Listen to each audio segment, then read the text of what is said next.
video sebelumnya kita udah ngebahas materi metabolisme khususnya tentang enzim.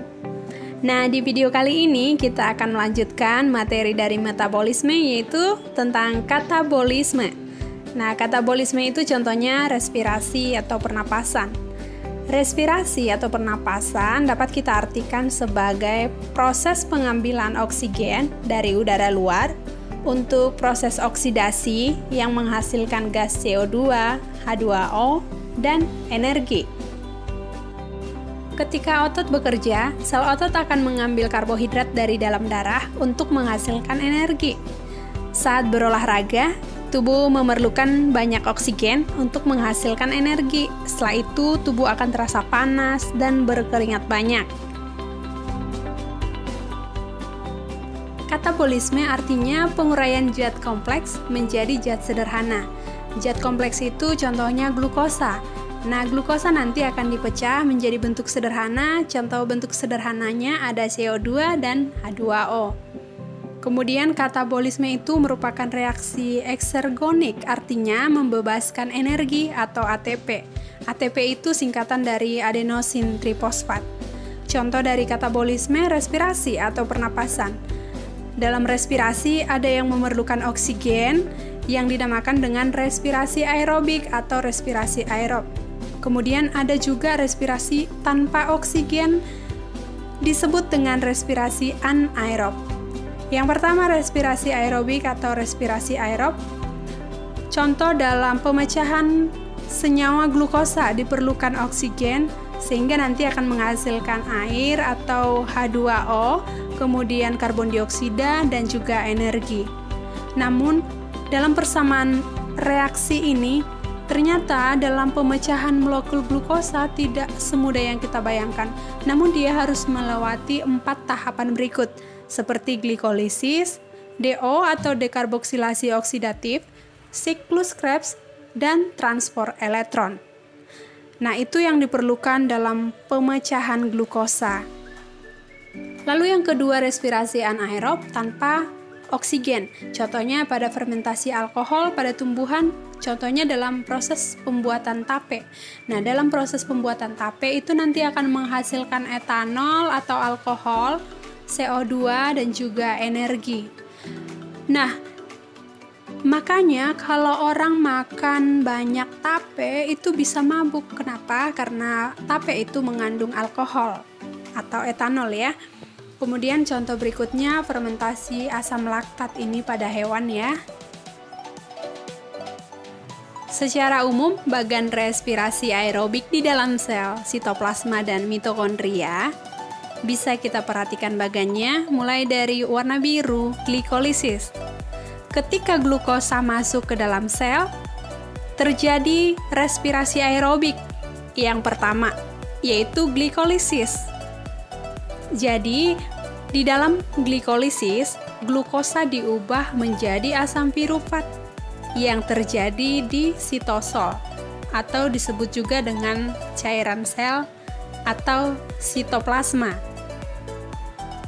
Ketika asam pirufat memasuki mitokondria, mitokondria itu organel sel yang warna kuning ya, agak bulat gitu. Itu nanti akan diubah menjadi asetil-koenzim melalui reaksi antara, yaitu dekarboksilasi oksidatif. Kemudian masuklah ke siklus Krebs. Siklus Krebs itu warna pink ya, atau warna peach. Jadi asetil-koenzim memasuki siklus Krebs dan tahap akhir dinamakan dengan transfer elektron dan fosforilasi oksidatif. Dari respirasi aerob ini nanti akan menghasilkan ATP. ATP ini sebagai senyawa yang berenergi tinggi. Sehingga mitokondria ini disebut dengan penghasil energi. Nah, sekarang kita akan bahas tahapan pemecahan karbohidrat atau glukosa dimulai dari glikolisis bagian A ya.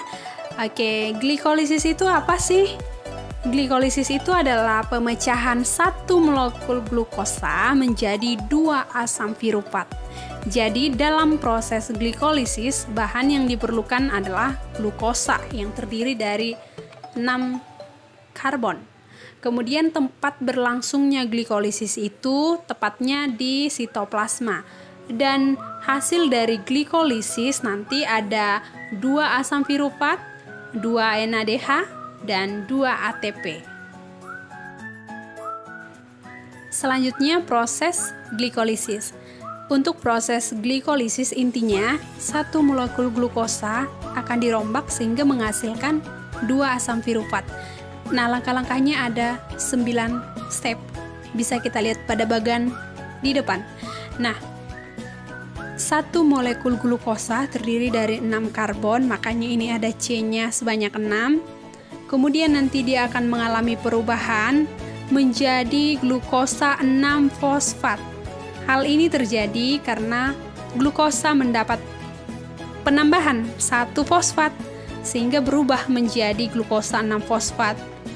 Tahapan reaksi ini memerlukan ATP dan enzim heksokinase. Dan ATP yang ada di sini nanti digunakan akan menyusut menjadi ADP. Nah, selanjutnya glukosa 6-fosfat itu diubah menjadi fruktosa 6-fosfat dengan bantuan enzim fosfoglukoesomerase. Lalu, fruktosa 6-fosfat diubah menjadi fruktosa 1,6-difosfat atau bifosfat dengan bantuan ATP dan juga enzim fosfofruktokinase. Fruktosa 1,6-difosfat yang memiliki 6 atom C itu diubah menjadi 3-fosfogliseraldehida yang memiliki 3 atom C dengan bantuan enzim aldolase. 3-fosfogliseraldehida selanjutnya bersenyawa dengan 1 asam fosfat menjadi 1,3-difosfogliseraldehida dengan bantuan enzim dehidrogenase diubah menjadi asam 1,3-difosfogliserat.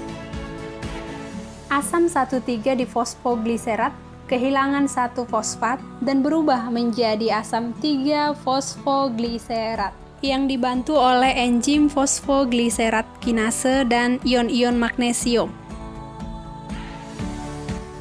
3-fosfogliserat diubah menjadi 2-fosfogliserat dengan bantuan enzim fosfogliseromutase. 2-fosfogliserat diubah menjadi 2-fosfoenol piruvat serta melepaskan H2O atau air. Reaksi tersebut dibantu oleh enzim enolase dan ion magnesium.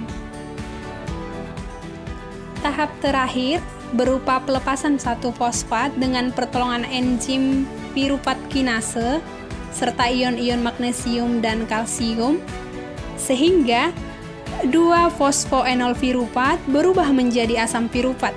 Sementara ADP di sini mengalami peningkatan menjadi ATP melalui reaksi fosforilase tingkat substrat. Nah, itulah proses glikolisis. Tahap yang kedua adalah dekarboksilasi oksidatif atau disebut dengan reaksi antara. Nah, dekarboksilasi oksidatif itu perubahan piruvat atau asam piruvat menjadi asetil koenzim A. Nanti bahan yang dibutuhkan di sini adalah asam piruvat. Tempatnya berlangsung di mitokondria. Dan hasil dari dekarboksilasi oksidatif ada asetil koenzim 2CO2 dan 2-NADH. Selanjutnya proses dekarboksilasi oksidatif di mana bahannya ada asam piruvat ya. Gambar yang berwarna putih sama warna coklat sama aja ya. Nah, asam piruvat terdiri dari 3 atom C. Kemudian dalam proses ini ada melepaskan CO2 yang pertama, kemudian yang kedua NAD+ berikatan dengan H sehingga menghasilkan NADH. Dan yang ketiga, dalam proses ini juga ada masuk koenzim A sehingga terbentuklah asetil koenzim. Oke, di asetil koenzim ini atomnya berkurang sehingga atom C-nya tinggal 2. Yang tadinya asam piruvat atom C-nya ada 3, di asetil koenzim atomnya menjadi 2. Hal ini berkurang disebabkan karena adanya pelepasan CO2. Tahap yang selanjutnya bagian C yaitu siklus Krebs. Bahan yang digunakan di sini adalah asetil koenzim. Dan tempat berlangsungnya siklus Krebs itu di mitokondria. Hasilnya nanti ada 2 ATP, 2 FADH2, 4 CO2, dan 6 NADH. Selanjutnya proses siklus Krebs. Kedua gambar ini sama aja. Warna biru itu bahasa Inggris, sebelahnya bahasa Indonesia. Oke, baik. Jadi, hasil dari proses dari tahap kedua tadi masih ingat ya, asetil koenzim. Jadi, bahan yang digunakan dalam proses siklus Krebs yaitu asetil koenzim yang memiliki 2 atom karbon. Baik, di sini asetil koenzim yang memiliki 2 atom karbon akan bergabung dengan senyawa oksaloasetat yang memiliki 4 atom karbon. Sama seperti penjumlahan ya, 2 ditambah 4 jadi 6 atom karbon, sehingga terbentuklah senyawa sitrat. Sitrat itu memiliki 6 atom C. Kemudian sitrat ini akan mengalami perubahan sehingga terbentuklah isositrat. Isositrat ini masih memiliki 6 atom C. Lalu isositrat berubah menjadi alpha-ketoglutarat, di mana alpha-ketoglutarat itu memiliki atom C sebanyak 5. Artinya dia mengalami pengurangan atom C dari sebelumnya. Kenapa bisa mengalami pengurangan?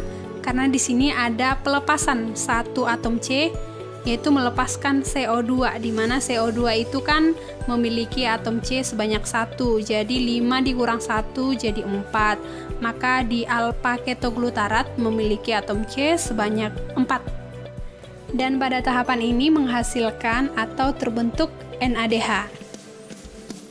Nah, selanjutnya alpha-ketoglutarat ini akan berubah lagi menjadi suksinil koenzim. Oke, perhatikan beda jumlah karbon. Alpha-ketoglutarat itu memiliki jumlah atom 5, sedangkan suksinil koenzim memiliki jumlah atom sebanyak 4. Artinya di sini mengalami pengurangan atau reduksi jumlah karbon. Jadi suksinil koenzim jumlah karbonnya 4. Kenapa? Karena dia melepaskan CO2, jadi kehilangan atom C-nya 1. Sekaligus terbentuk juga NADH. Lalu suksinil koenzim akan mengalami perubahan sehingga terbentuk suksinat, dan dalam proses ini menghasilkan ATP. Selanjutnya, suksinat akan berubah menjadi fumarat dengan jumlah atom karbon masih sama dan menghasilkan FADH. Selanjutnya, fumarat akan berubah menjadi malat dengan jumlah atom yang sama dan dibutuhkan di sini air atau H2O. Lalu malat akan diubah menjadi oksaloasetat dan terbentuk NADH. Itulah proses dari siklus Krebs. Tahap yang selanjutnya, yang terakhir, yaitu transport elektron.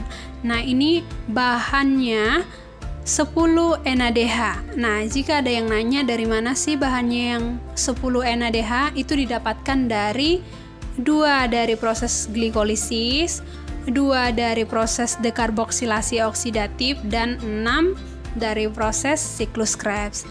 Bahan yang kedua, 2 FADH. Ini didapatkan dari siklus Krebs. Kemudian, tempat berlangsungnya transport elektron itu berlangsung di membran mitokondria. Nah, perlu kamu ingat bahwa 1 NADH setara dengan 3 ATP, 1 FADH setara dengan 2 ATP. Maka hasilnya nanti 10 NADH itu sama dengan 30 ATP. Dari mana? 10 dikali 3, karena 1 NADH tadi setara dengan 3 ATP. Kemudian 2 FADH-nya menghasilkan 4 ATP, karena 1 FADH sama dengan 2 ATP. Nah, hasil dari transport elektron itu 34 ATP. Baik, selanjutnya bisa kita lihat gambar skema transfer elektron. Oke, di sini NADH dan FADH melepaskan elektron. Kemudian, elektron ini bergerak pada sistem transfer elektron yang menyebabkan atom H atau hidrogen dipompa keluar dari membran dalam mitokondria sehingga menimbulkan gradien proton H antara membran luar dan dalam. Lalu ion H kembali ke dalam matriks melewati ATP sintesa memicu reaksi fosforilase yang menghasilkan ATP. Selanjutnya, oksigen sebagai aseptor elektron mengeluarkan elektron yang tidak berenergi agar rantai transfer tidak tersumbat. Maka oksigen juga akan bergabung dengan proton H sehingga membentuk air atau H2O yang ini ya. Nah, bisa kamu lihat di sini keterangannya ya.